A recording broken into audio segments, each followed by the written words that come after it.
ever feel like you are just completely drowning in a society that actively and honestly, relentlessly rewards verbal diarrhea? Oh, absolutely. It is everywhere you look. Right. Like, think about it for a second. We live in this world where absolutely everyone is just shouting at the top of their lungs. Across every single platform, 24/7. Yeah, exactly. Yeah. 24 hours a day. But it really feels like absolutely no one is actually listening. No one at all. If you've ever sat in one of those corporate meetings that so desperately should have just been an email. Oh, we have all been there. Right. Or if you've scrolled through a social media feed that felt less like a community and more like this chaotic, high-stakes screaming match, you know exactly what I mean. The noise is just constant. It really is, and it's a profound and honestly, arguably dangerous symptom of the modern era. Mhm. We have somehow collectively agreed to equate volume with value. Wow. Yeah. Volume with value. Right.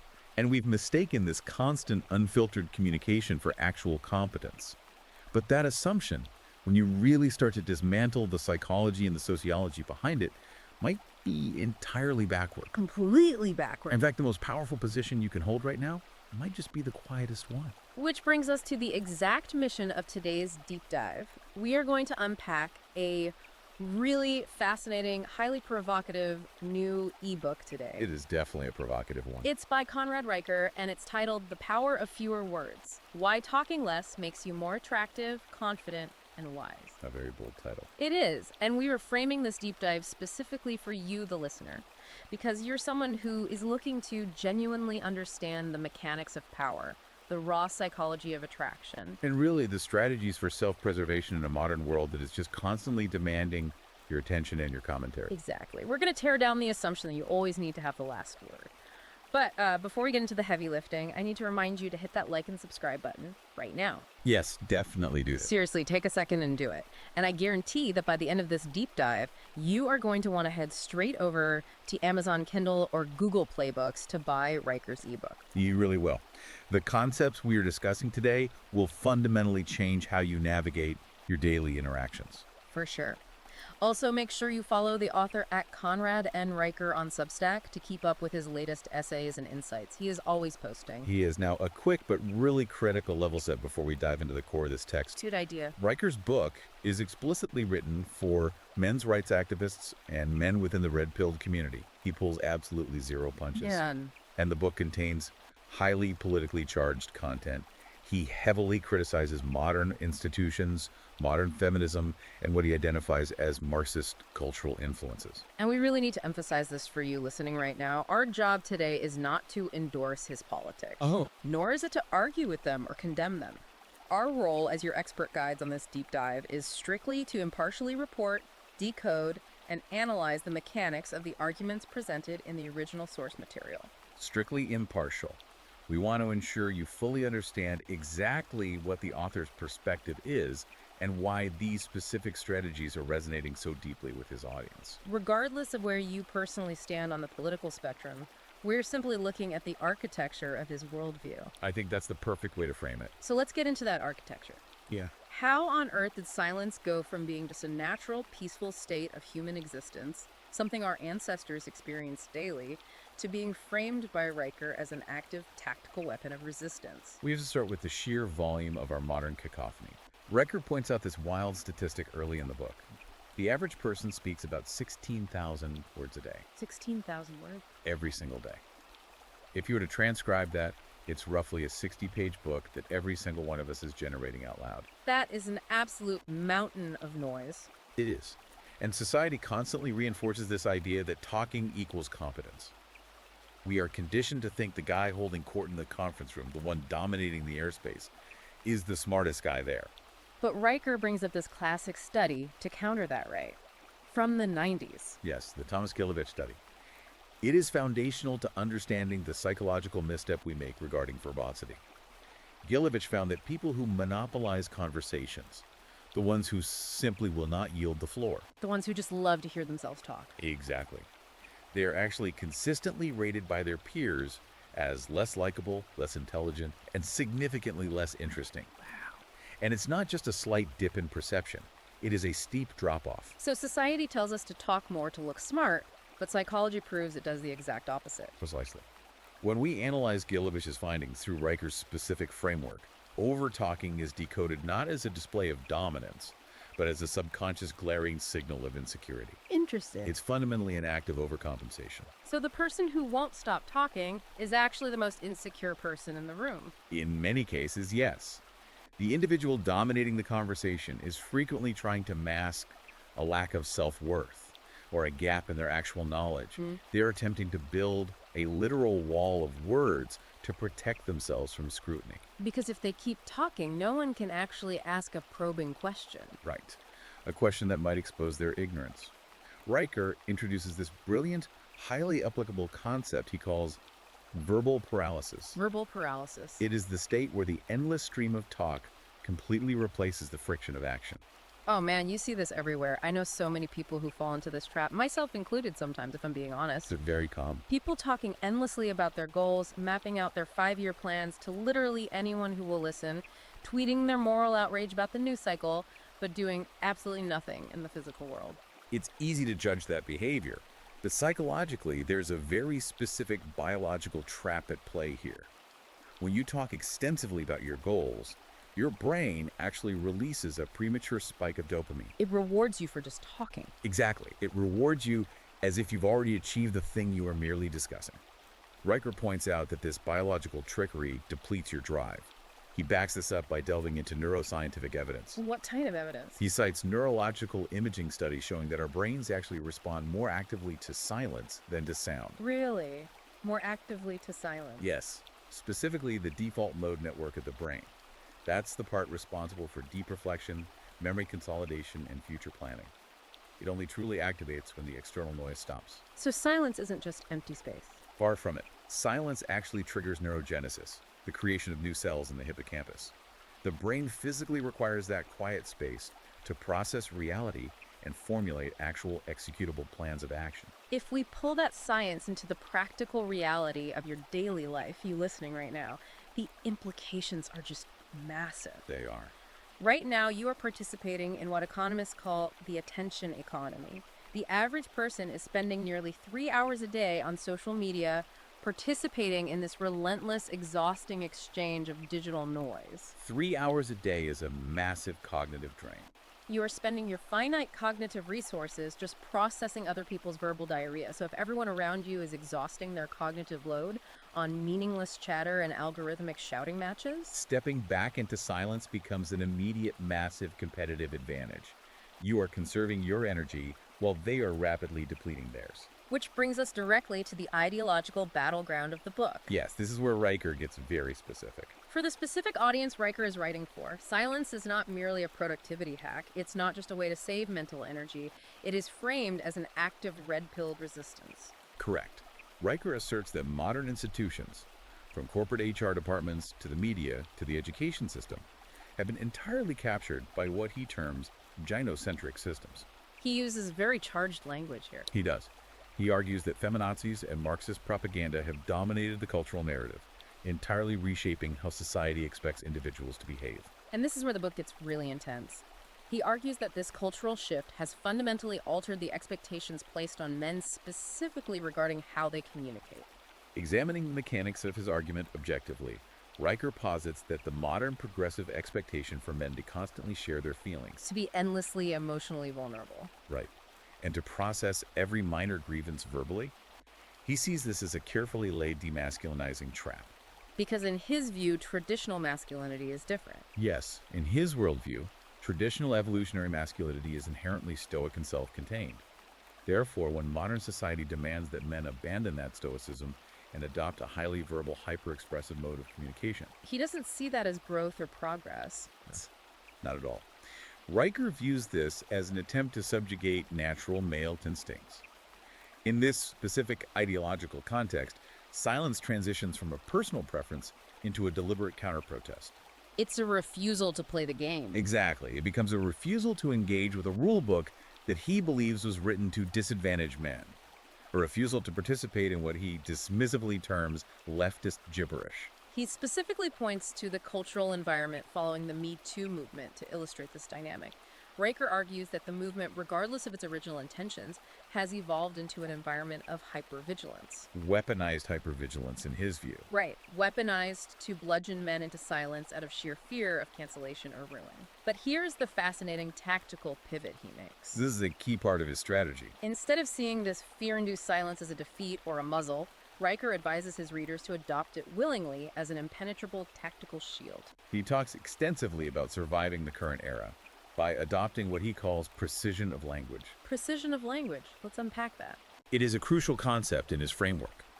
Riker warns his readers to aggressively, almost legally avoid ambiguous terms in their daily lives. He uses the examples of phrases like locker room talk, or the concept of mansplaining, Things that can be easily misinterpreted. or maliciously interpreted. In a hypervigilant culture, he argues, ambiguous language will always, without fail, be interpreted in the most malicious way possible by bad actors. So what's the solution? The strategic red-pilled man must exercise extreme verbal discipline. It's a binary strategy. If you do not speak, your words cannot be twisted out of context. And if you do speak, If you absolutely must speak, you use clinical, undeniable precision. You speak like a lawyer drafting a binding contract.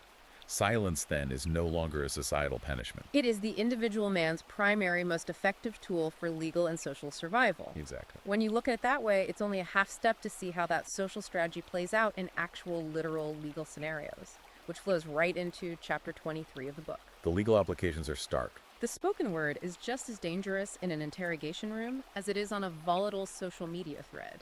We hear the Miranda rights all the time on television. You have the right to remain silent.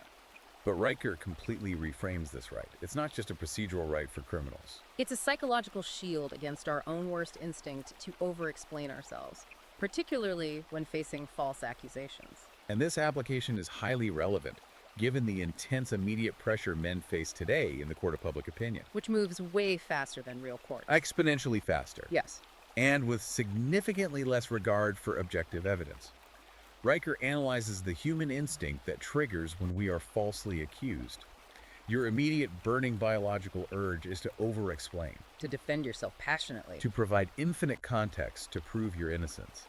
But from a legal and strategic standpoint, doing so is almost always a catastrophic error. You inevitably dig a deeper hole. By talking, you inadvertently provide ammunition. You establish timelines that can be scrutinized. Or you create minor inconsistencies born of stress that can later be weaponized against you by investigators or opposing counsel. The book has this darkly incredible anecdote that perfectly illustrates this. It's about a man falsely accused of stealing his ex-girlfriend's cat. That is a great example. Imagine the scene. The police knock on his door late at night. His adrenaline spikes. The ex-girlfriend has spun this wild tale. The man has this overwhelming, entirely understandable urge to let loose. So ran to the cops about his crazy ex. Right. To explain the entire toxic history of the relationship and to aggressively declare how much he actually despises the cat and would never take it. And that is exactly what the police are hoping he will do. Exactly. But instead, he forces himself to stay absolutely unnervingly silent. He realizes that opening his mouth to explain the context would only give the police reasons to interrogate him further. To ask about his whereabouts, his access to her apartment, his state of mind. He literally bites his tongue, asserts his right to silence, and refuses to provide a single word of narrative. And because he gave them nothing to work with, no inconsistencies to leverage, the investigation stalled immediately. The situation diffused. His silence saved him from a prolonged legal nightmare. Riker also brings up the O.J. Simpson trial as the ultimate macro example of this. The O.J. Simpson glove analogy is arguably the most famous example of breaking the golden rule of silence in modern legal history. The prosecution had the upper hand. They did. But Christopher Darden specifically broke the fundamental strategic rule of trial law by asking a question he didn't already know the answer to. And prompting an action without knowing the outcome. Yes, asking Simpson to try on the gloves in front of the jury. By abandoning their strategic discipline and inviting an unpredictable physical response that required dialogue and interaction, the prosecution entirely lost control of the narrative. Now, if we extrapolate this legal strategy out of the courtroom and into your everyday corporate and social disputes, the mechanics remain absolutely identical. How so? like in an HR dispute. Precisely. In a negotiation, an HR dispute, or a tense workplace conflict, your silence forces your opponent to fill the void. Human beings biologically abhor awkward silences. They hate it. It triggers a stress response. If you simply sit there and look at them without responding, your opponent will almost invariably begin to over-explain their position They'll backtrack on their demands. and ultimately make unforced errors that reveal their true leverage or lack thereof. It is a superpower. It really is. Okay, let's pivot and unpack this concept of the strong silent type, because Riker dedicates a massive portion of the book to the evolutionary psychology of attraction. This is a very compelling segment. He makes the bold, sweeping claim that heterosexual women are evolutionarily biologically hardwired to be attracted to men who speak less. He categorizes this as the tall, dark, and quiet archetype. Riker roots this theory firmly in an evolutionary psychological framework. He asks the reader to imagine early human history in the ancestral savanna environment. Survival was tough. It relied heavily on men who could maintain absolute emotional control in tense, unpredictable life or death situations. A man who panicked, who babbled nervously when a predator approached or a rival tribe appeared, was a massive liability. He would draw attention and signal weakness. Conversely, the man who remained silent, still, and observant signaled a high degree of emotional regulation, deep situational awareness, and the capacity to provide safety. Therefore, Riker argues women evolved over millennia to view verbal restraint not as aloofness, but as a primary biological marker of a highly capable protector. He draws this incredibly sharp contrast between that traditional Stoic archetype and what he derisively calls the whiny, colonized soy boy. Regardless of how you feel about that specific internet terminology, the underlying structural point he's making is about the undeniable power of mystery. Mystery is a powerful attractant. If you are constantly talking, if you are broadcasting every fleeting thought, every minor anxiety, and every passing feeling to your partner or your dates, there is zero mystery left. You become a known, easily categorized, and ultimately boring entity. Silence, however, leaves a blank canvas. He drops this quote from Carl Jung in the book, which I thought was absolutely profound. The reflection quote. Yes. Your view of me reflects you. My response to you reveals me. That Jungian concept perfectly encapsulates the deep psychological mechanism of attraction through silence. It's all about projection. Projection. So how does that work in dating? By remaining quiet and composed, the Stoic man allows the woman to project her own desires, her own ideals, and her own romanticized narratives onto him. Because he isn't contradicting her internal fantasy with his own mundane chatter. Exactly, he becomes an enigma. The human brain is naturally obsessively drawn to puzzles it cannot easily solve. Riker points to enduring pop culture archetypes to support why this resonates so deeply across generations, right? He does. Look at Clint Eastwood's Dirty Harry, or Robert De Niro in Taxi Driver, or the classic iteration of James Bond, or a modern equivalent like Idris Elba. They never babble. They never nervously fill the silence. Never. These figures don't chatter. They don't seek validation through constant dialogue. Their silence implies a deep subterranean reservoir of capability, intelligence, and potential danger that is deeply intoxicating to the audience. And what's wild to consider is that this quiet magnetism, this ability to draw people in through withholding, doesn't just apply to the dating market. It translates directly one-to-one to commanding a corporate boardroom. Riker transitions seamlessly from the psychology of attraction to the realities of leadership, driving home the age-old point that talk is incredibly cheap, but action is extraordinarily expensive. This is an area where Riker's red-pilled framework actually aligns perfectly with mainstream orthodox business research. He extensively cites Harvard Business Review findings on the concept of quiet leadership. And the underrated power of active listening. In a high-stakes corporate environment, the leader who speaks the least is almost universally perceived as holding the most actual power. Because they aren't scrambling for attention. Right. By refusing to engage in the constant verbal one-upmanship and the desperate jockeying for airtime that characterizes most middle management meetings, a silent leader creates a deliberate, palpable sense of uncertainty in the room. And that uncertainty commands absolute respect. The team knows that when the leader finally does decide to speak, it will not be a reactive emotional outburst. It will be a highly distilled, authoritative conclusion. The historical examples he pulls to illustrate this are just incredible. Look at President Calvin Coolidge. The man was literally nicknamed Silent Cal.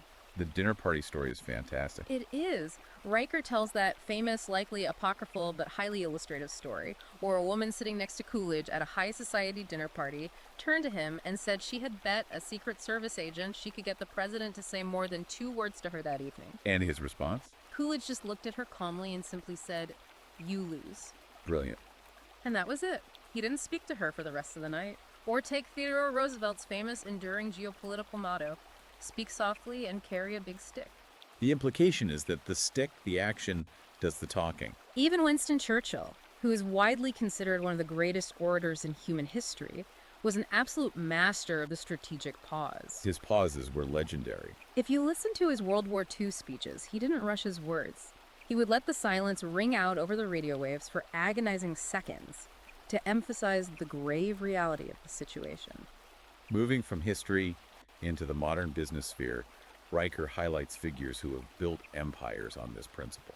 He looks at Steve Jobs. Steve Jobs was known for that. He utilized incredibly minimalist communication, often just staring at a product or an executive in total silence to create intense, terrifying focus. And Warren Buffett famously spends up to 80% of his working day doing nothing but reading and thinking in total silence, actively avoiding the constant reactive chatter of the stock market floor. Riker even notes that Elon Musk was characterized by significantly delayed speech as a child, which he suggests is indicative of a deep, complex internal processing system that prioritizes observation over immediate vocalization.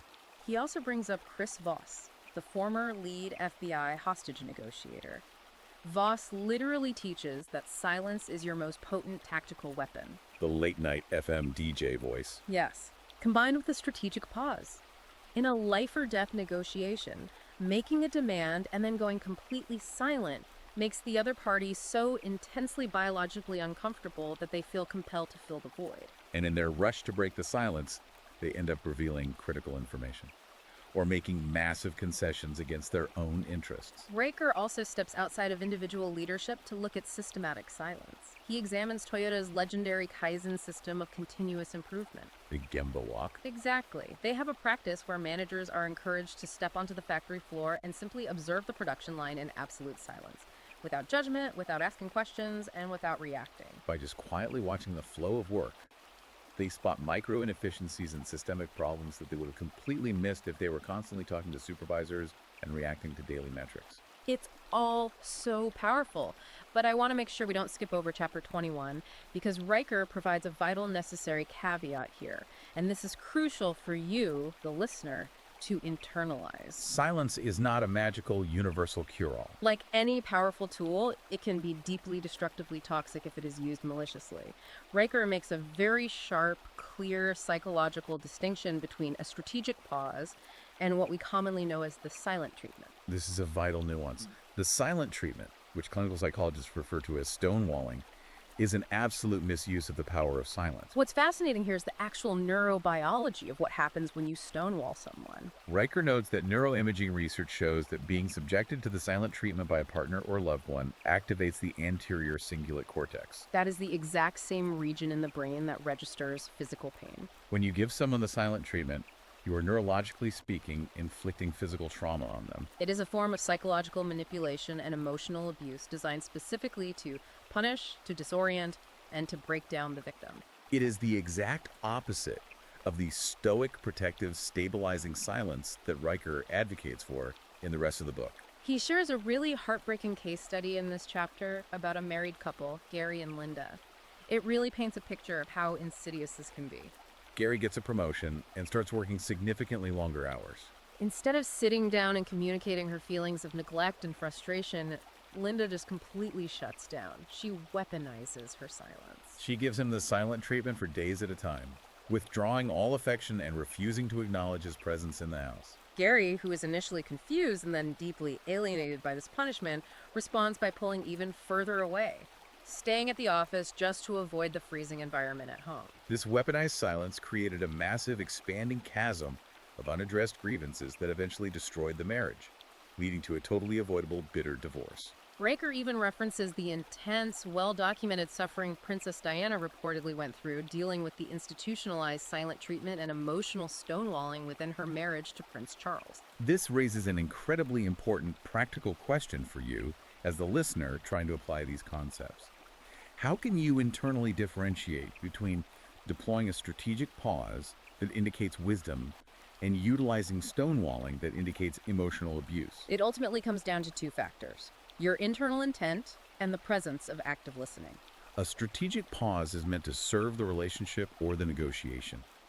It gives you time to process complex information, it lowers the emotional temperature of a volatile conflict, and it allows you to formulate a thoughtful, productive response. Even while silent, you are still actively engaged with the other person.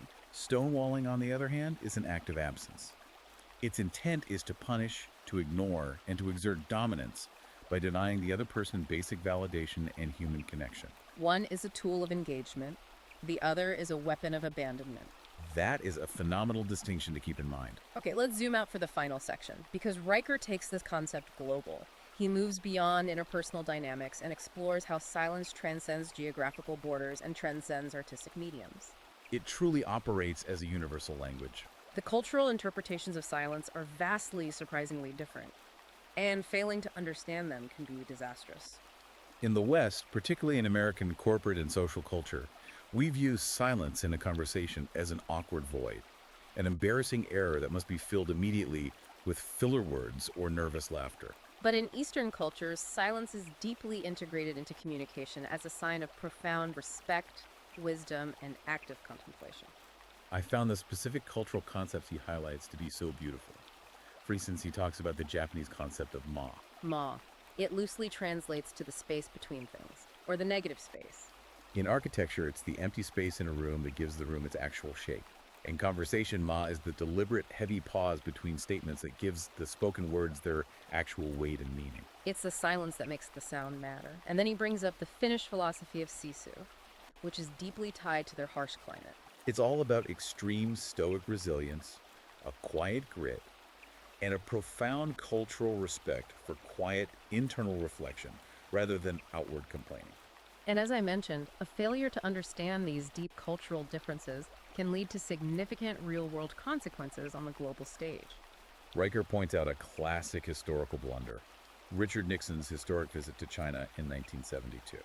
During high-stakes diplomatic negotiations, the Chinese officials routinely used long periods of silence to respectfully and thoroughly consider the American proposals. Nixon and his team, deeply uncomfortable with the quiet and operating on American cultural assumptions, misinterpreted this contemplative silence as resistance, disagreement, or a demand for further concessions. Consequently, the Americans often rushed to fill the silence by negotiating against themselves, offering better terms before the Chinese had even rejected the first offer. In the modern era, multinational companies like Nokia and Toyota have successfully leveraged their native cultural comfort with silence in international business negotiations, often easily outmaneuvering Western counterparts who feel an agonizing compulsion to keep talking. And the power of this negative space isn't just in culture and high-level business. It's the secret weapon in art and storytelling. Riker points out how directors and creators use silence to forge the most unforgettable, emotionally devastating moments in media. Think about The Godfather.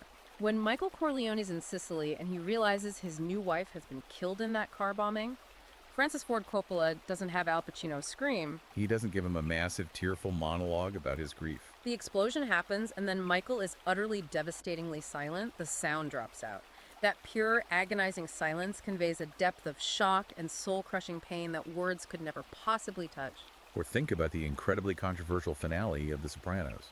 Oh man, that finale, that abrupt cut to black in the diner, and the subsequent deafening, prolonged silence over the credits. It literally left audiences reeling. People thought their cable had gone out. It created a tension and a sense of unresolved finality that people are still obsessively debating decades later. The corporate world utilizes this artistic performative silence to great effect as well. Look at Apple's legendary Think Different ad campaign, or Nike's highly controversial Colin Kaepernick ad. In an advertising landscape characterized by loud music, fast cuts, and screaming voiceovers, these iconic campaigns often rely on stark, still imagery accompanied by minimal text and long, uncomfortable stretches of silence. The sudden absence of noise on your television or phone forces you to look up. It forces the viewer to lean in and engage with the underlying message on a visceral, almost involuntary level. Riker even brings up the avant-garde composer John Cage and his famous provocative piece 433. It is literally 4 minutes and 33 seconds of a musician walking out, sitting at a piano, and not playing a single note. It forces the audience to stop waiting for the music and start listening to the ambient silence of the room, the coughing, the shifting in seats. It redefines what an experience is. So bringing this all together, what does this ultimately mean for you? How do we take all these massive concepts, the evolutionary psychology, the legal shields, the cultural weight of Man of Neast, and apply them to your own chaotic, hyper-connected digital life? How do you actually use this tomorrow morning? It requires a highly deliberate, conscious uncoupling from the digital noise machine. Riker suggests that practicing what we might call digital minimalism is an act of profound personal resistance. Whether that is permanently turning off all non-essential push notifications, taking a scheduled 24-hour technology fast every week, or simply forcing yourself to sit in a room without a screen or a podcast playing for 10 minutes a day. In a noisy, chaotic, and heavily politically charged world where every corporation and algorithm wants to harvest your reactions, your attention and your words are your two most valuable finite currencies. By hoarding your words and actively cultivating periods of silence, you are protecting your cognitive resources, lowering your stress baseline, and establishing an aura of unshakable confidence that others will inevitably notice and respect. Exactly. Guard your attention and your words fiercely. Once you spend them, you can never get them back. They are all you really have in this economy. So to summarize the core actionable message of Conrad Riker's book for you, talk significantly less, listen much more intensely, and let the sheer undeniable weight of your silence do the heavy lifting in your relationships, your career, and your life. But before we officially conclude this deep dive, I want to leave you with a final, somewhat provocative thought to mull over on your own time. It's an extrapolation that builds on Riker's core premise but ventures into uncharted, almost philosophical territory.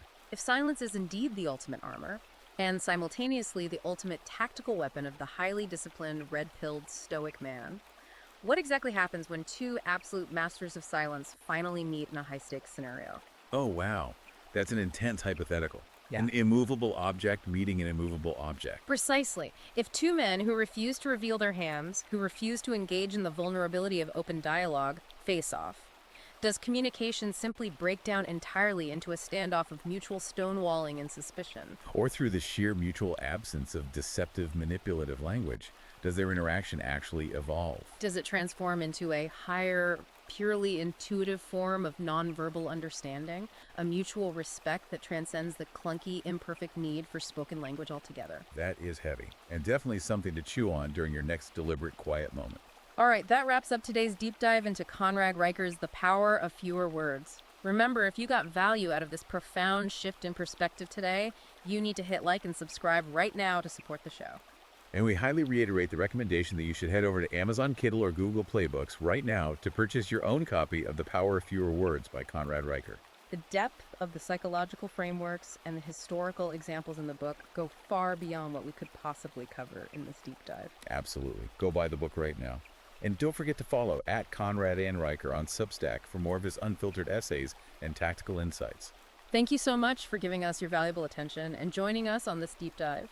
Stay quiet, stay sharp, and we'll catch you on the next one.